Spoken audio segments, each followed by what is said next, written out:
So we have done quite a lot of work for sign in, sign up, forgot password, reset password, uploading image, basic styling. So we have done quite a lot. Now we want to focus on allowing the users to create posts.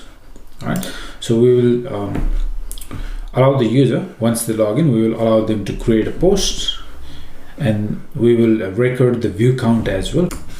And while allowing the user to create submit the links, we will implement something like you see in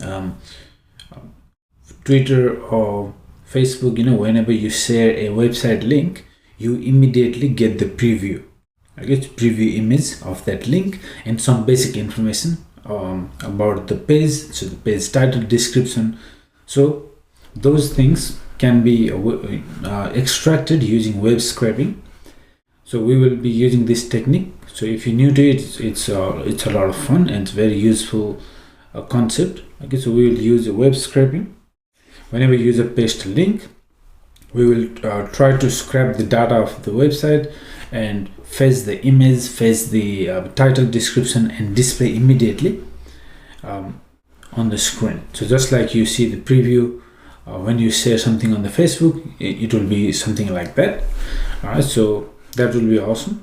Then there are a lot of things we will be doing, but these are the main topics I could think of. So once we allow the user to create those posts, we will show the latest links on the home screen.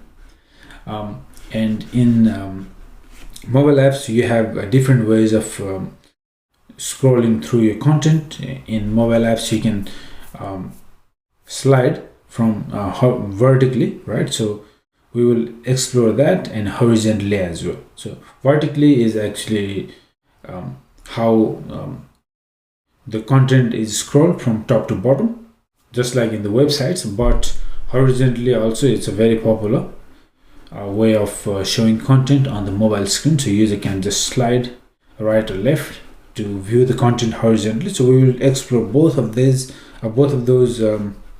techniques. Okay, so we will show the most popular trending posts horizontally, and we will show the latest links vertically.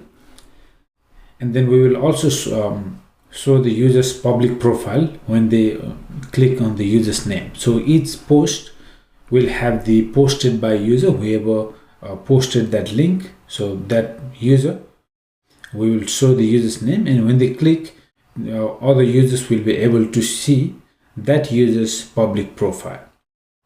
All right, and then we will allow the user to delete their post as well. Obviously, that is something you want to implement. All right, so we will be implementing these things. These are the core topics, but obviously we might do much more when we trying to implement these features in our app. All right, so that's the basic overview of what we're going to be doing in the following lectures. So we can go ahead and start a new screen to allow the user to post a link.